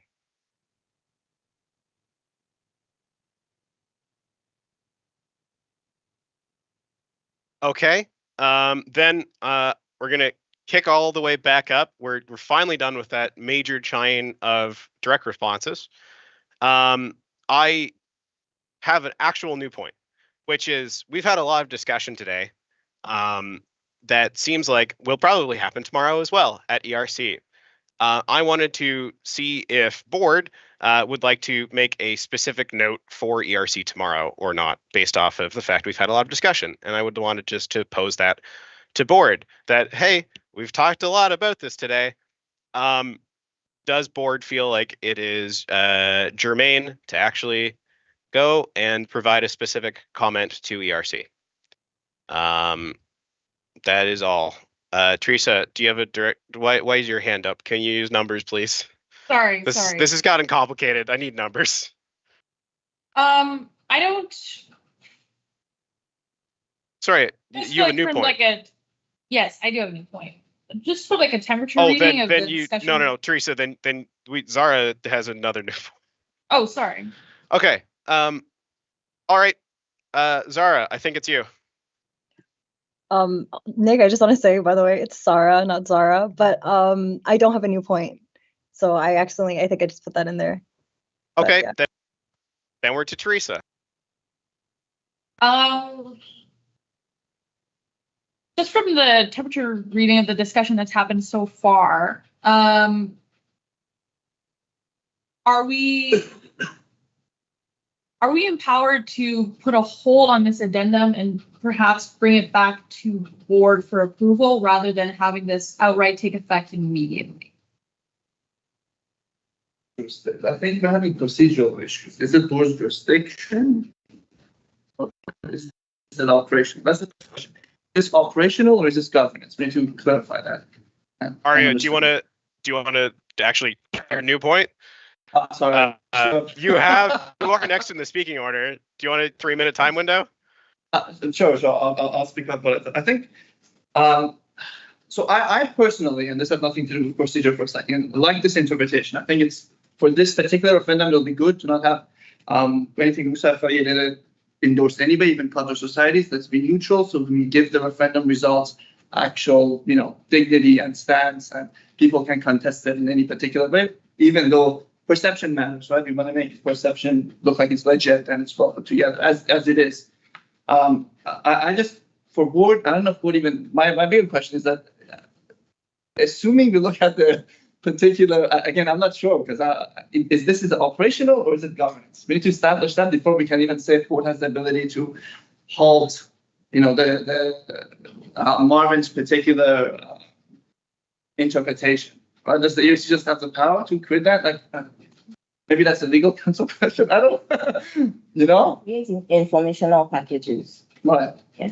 And so I guess it's the naming of the document addendum that's creating this, because this is more like an explanatory note, in my opinion. It's trying to explain what's contained already. Is this going against any interpretation in the past? Yes. That's my question. That is my direct response to you specifically, Aria, here, is that compared to how the CRO ran the most recent election, this is different, right? Like during the election that we had, there were endorsements and we didn't receive like demerit points because we didn't go and like force people to give them to us. And the addendum that Marvin has sent, to my understanding, penalizes you when you receive endorsements. Okay, so yeah, then that's a physical. So Marvin, okay, let's see what Marvin's in. I mean, it's okay. Just to respond, that the fact that it has been done in a particular way does not mean it is right. The procedure speaks for itself. Let's just assume hypothetically that the addendum is quashed. The CRO maintains that independence to interpret this document. What the CRO has done is to be fair, to be free and fair, so that the interpretation of the document will be known ahead of time to campaign members. It is as simple, it is that easy. Because I understand that, yes, it has been done in a particular way, but it doesn't make it right. It doesn't mean that, are we going to now abandon what we stand for, the rules that governs, that empowers the CRO, except the board wants to change that perspective, or the board wants to amend the election and referendum procedure to take away the powers of the CRO in terms of interpretation. The demerits points are there. This document, it's about 30 pages, not that long. We can look at it and really understand what the document actually talks about. What the CRO has done is to make campaign committees have an ease of understanding of the procedure. It's as simple as that. And yesterday at the campaign committee meeting of all members, it was explained, and we had no kickbacks, comments, or that we end up doing, we are trying to take over the powers of, the CRO is just doing what it feels like is free and fair. Okay, if we can come back to me for a second, just so I can. All right, I'll give you a direct response. Okay, all right. So, I think for the sake of, so I see what you're saying, Marvin. So we have, what I've heard is two completely different interpretations of the CRO's powers in this. So one is saying, from what I'm saying, Marvin, you're saying that CRO holds the privilege to interpret it the way they believe because they have that independence from board. I think what Nick and a couple other board members spoke about is that this is an amendment in nature and in practice. So that's why it's governance versus official. I really don't know where it falls, like by our bylaws, if we're adhering by, I don't know. Perhaps the solution is to ask, just to send an email to legal counsel and ask them, like, are we following procedures? For the sake of board also, like, and if legal counsel says Marvin is following complete procedures, all is good, all is wonderful, well, then board knows that it's at discretion of the CRO, and then board will not interfere. If legal counsel says, well, this looks ridiculous, then board can. I'm just trying to come up with a solution. Jeff, let's throw it over to you. Just for everyone's reference, on the speaking order, I have Aria replying to Aria, Jeff replying to Aria, Teresa, and then Esther.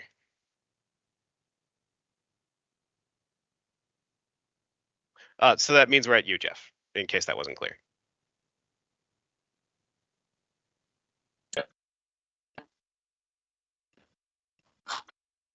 Uh, I'm not sure why that first section is there that sort of explains that this is being established under the policy that establishes new policies and procedures. So maybe that can be removed. I think baseline is if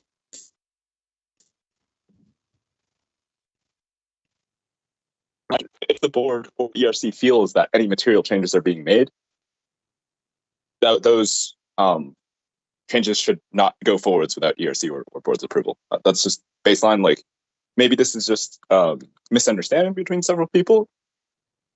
Whatever it is, I think we're all on the same page on that at least.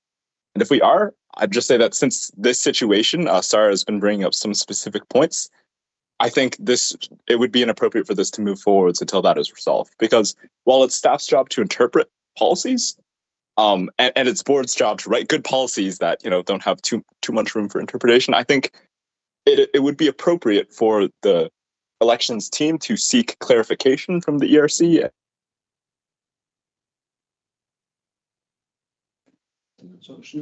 I think that's the end of Jeff's statement there.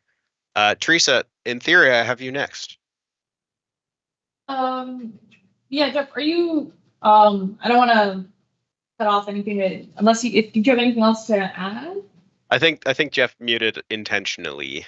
Okay. I think.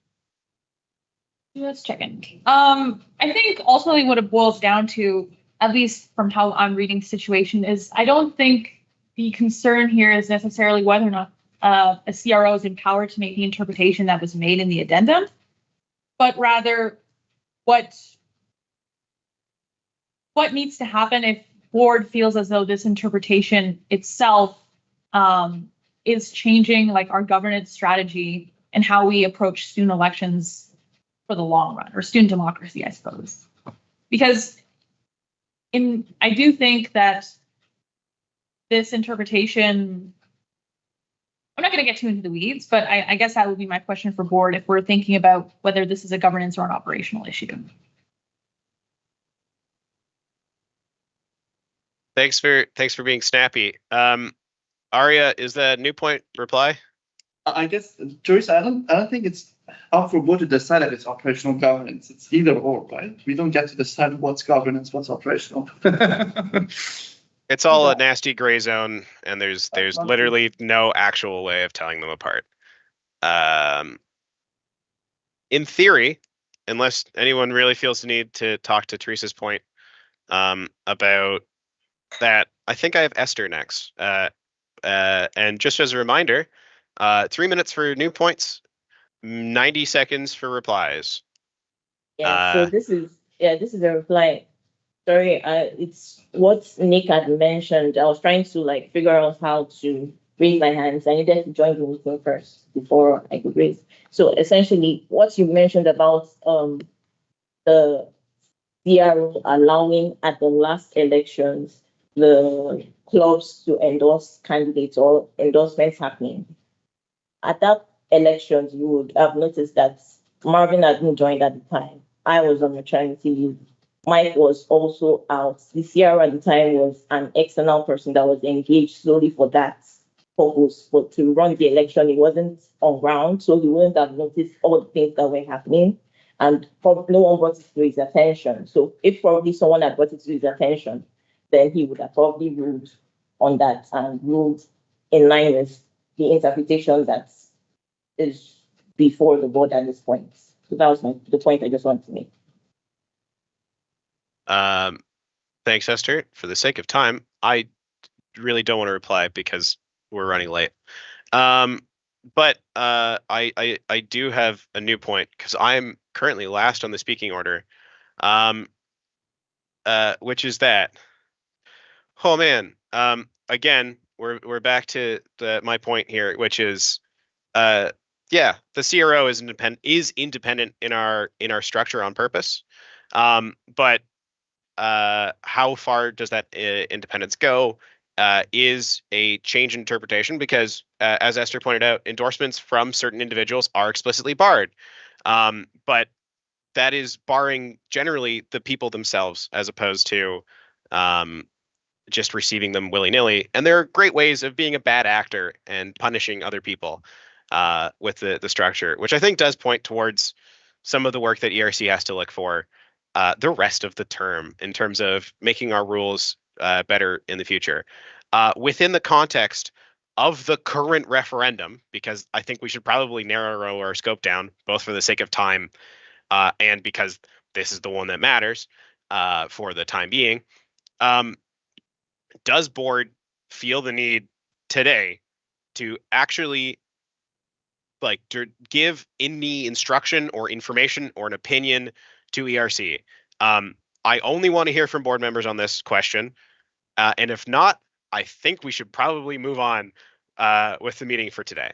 So that is the last question I think we should probably have on this issue, just so that we don't run past 3 hours, which is, does any member of board, does board feel that they need to give any information to ERC tomorrow beyond what me and Sarah would be able to say as board representatives?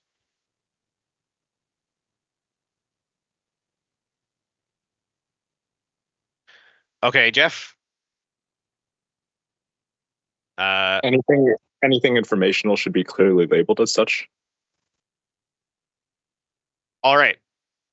I love it. Could that be our last thing? Does anybody else have opinions?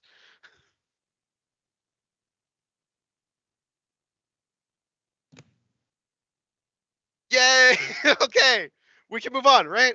We're good to move on. Let's keep going. Hi, thanks for your information piece, Marvin. We're going to unfinished business. I hope that's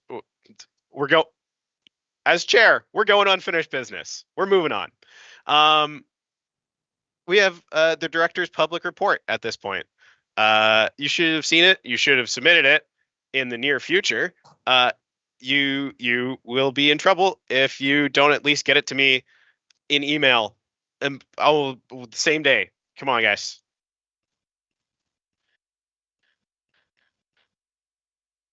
You can just, I won't deal with that email, but you can shoot it across.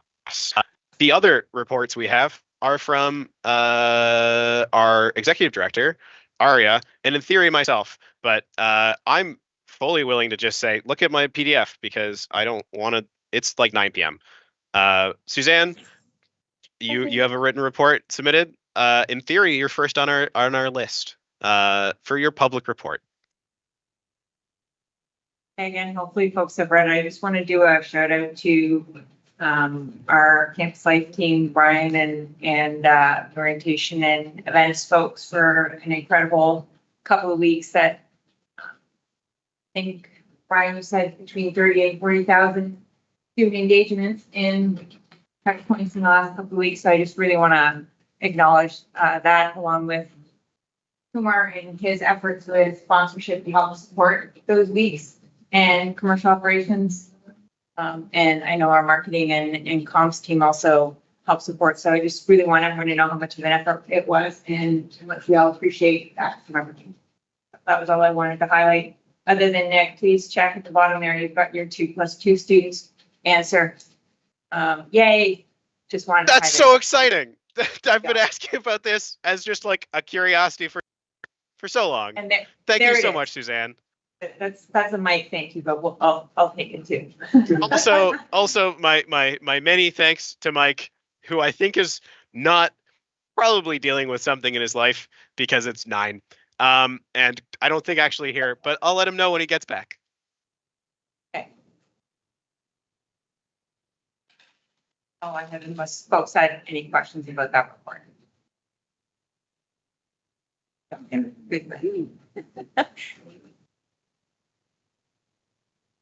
I'm just going to note one other thing, if folks haven't read it. Mike is our new admin officer for the next couple of years, and I also wanted to welcome Esther back to our org. Thanks, Mike.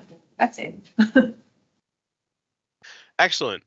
Aria, do you have a condensed version of your public report that you're able to talk about? The only thing about my is that I just want to. WUSA is going through fundamental changes, as that's one of those changes that I'm going to publicly speak about. Is that the representative we send to WUSA needs to be an undergraduate student, a sitting undergraduate student. I just want board to know that. If they have any issues with that, they can let me know. But for example, Nick wouldn't be able to be on the board of WUSA with respect to today's standards. Okay. So I don't. Kind of interesting. They don't have the old bonus year system that we kind of still have going. So that's the change they're looking to create and currently exists. Just wanted to highlight a board on that info, but that's the only really important thing. The rest you can read my report in for sake of time. Yeah. Okay. I'll be fast. I do have a written report that board has seen, but it was late. It is available and written because I know that was the trouble at the last general board meeting. My very fast part.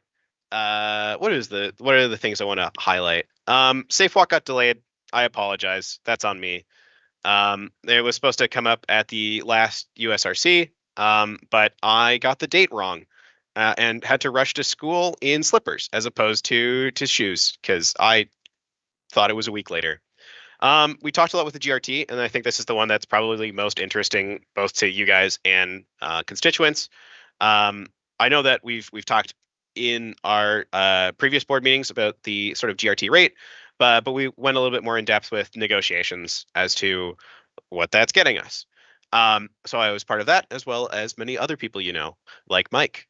And also, if you're a Renison fan, like I know Matthew is, also someone from Renison, because Renison is one of the partners in the UPass agreement. The other big one that's been really on my docket and continues to be on my docket and will continue to be on my docket and hopefully gets finished by the end of the year is the Ombuds office.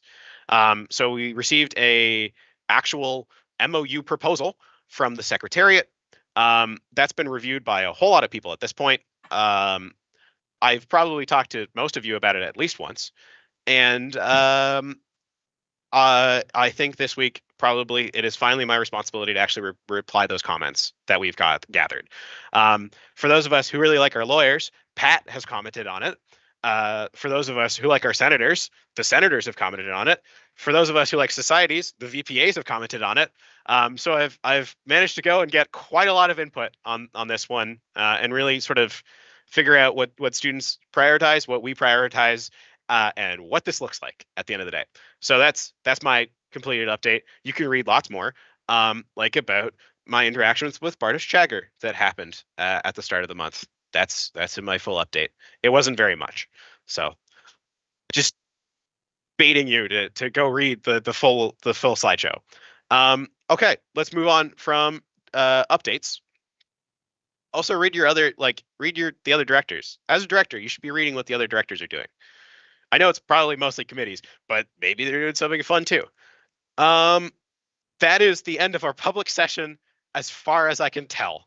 Is there anything more for the public session of the meeting today that anyone would like to address? And then, yes, Teresa, public. When you mentioned that Safe Walk was going to be brought up at USRC, like, to what extent? Like, what was the scope of the discussion for Safe Walk? What was that going to play? The general structure there was that the advocacy team developed a series of recommendations as part of one of their previous RSPs. So the representative survey platform generated. It was in response to Haggy Hall at the time, why it was like prioritized, and the data is from roughly that period. But it was looking at campus safety, and one of the recommendations as to how we can address people feeling safe at night is a safe walk service. So the goal for bringing that to USRC was to be like, hey, co-SMH brought forward, oh my goodness, I'm using a bunch of old terms. Okay, let's ignore that part. Was to, first of all, bring the results of the survey that was completed by the advocacy team to USRC, which is one of the very official committees of the university. There's also faculty relations, 5, grad student relations, and staff relations. which are the ones that I think the province requires in the University Act, as opposed to other things like AODA compliance. And there are all sorts of other committees that are required. Like a fun one is on fair trade. Do you know that you have to have a fair trade committee?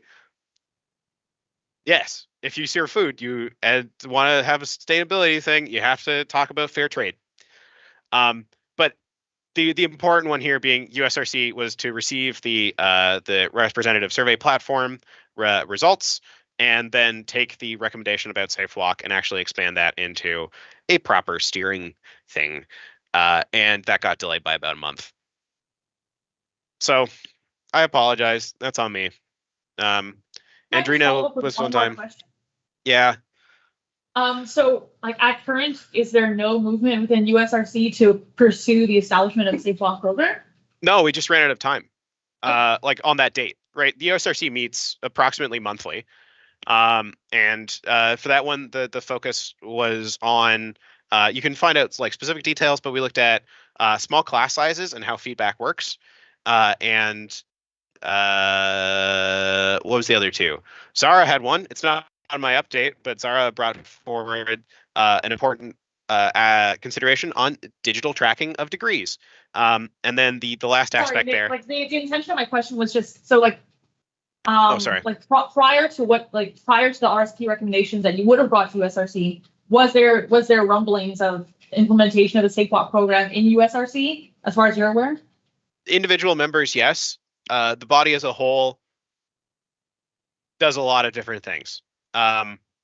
It sees a ridiculous amount of turnover compared to other university committees, because WUSA sees turnover compared to other university committees. So materially, no. Individual members, yes. Chris Reed is a member, David DeViti are a member. These are individuals who are like, yeah, safe walk makes sense. It's a little bit weird that we don't have one, but there's no like unilateral. Just a little bit. Teresa, yeah, I'm on the committee to know. We have. Yeah.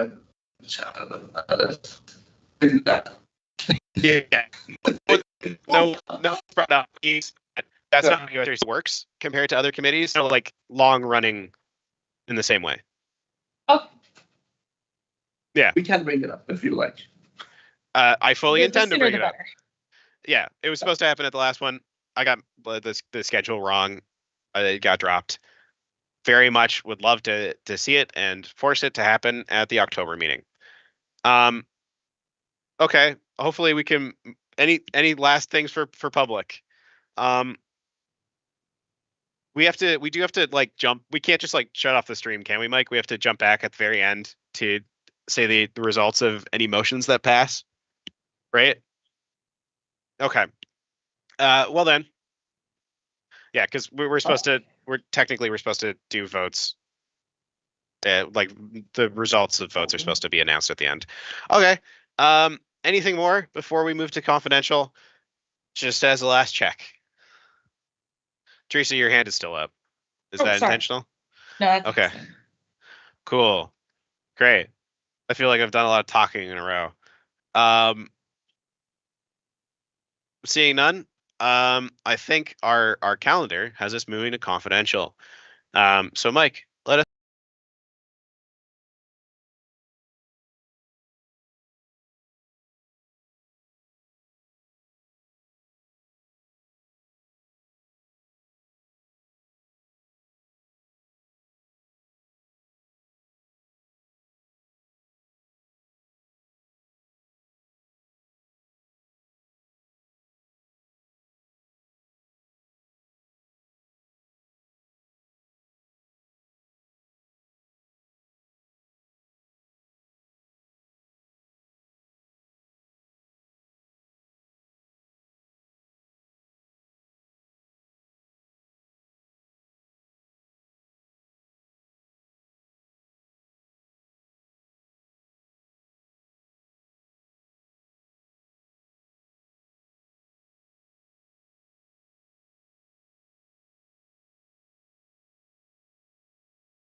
because I think we're about to sneak under the 3-hour mark. So this is by far not well. Hello everyone, welcome back. This is not the longest board meeting we've had, but it's gone very late at night because we started at 7 p.m. as opposed to 6 p.m. And also the sky's darker. The important thing I have to announce, because we did hold a vote during the confidential session, was a discussion into WUSA's membership as part of UCrew. There was a motion brought to the floor. In suffice to say that that the board of directors voted in favor of leaving the relationship that WUSA has with UCrew. There was additional discussion that was had and some plans as to what the future looks like. But overall, the result is that WUSA is likely to not continue. With that, we have come to the very end of our meeting. I think we're just going to adjourn, but I will ask that you stay for 30 seconds for Melissa. And that is the end, other than Melissa's announcement. As in, after Melissa's announcement, I'm going to shut off my camera and mic and leave the meeting and go to the washroom. So, just waiting on Melissa. And then you guys can go home. That's nice. I'm already at home. It's not as nice. I've been at home for too many days in a row. It would be nice to not be here. Hopefully then you'll be able to not be at home on Thursday, which is what I just wanted to remind everyone about. Andrina has invited you to a stakeholder networking event with a number of different campus partners and student leaders on Thursday. So hoping if you haven't already RSVP'd that you can, and that you can join us. Really great opportunity for you folks to connect with some different departments and administrators across campus, especially based on work you're doing through committees or personal passion areas of advocacy and other work you may be interested in on campus. So hope to see you all there on Thursday, 3 until 5 p.m. Invite your friends from the society boards that I appointed you to. Okay, I'm going to go to the washroom. Good night, everyone. Good night, everyone. Bye. So, what we got to do, can Lord draft it?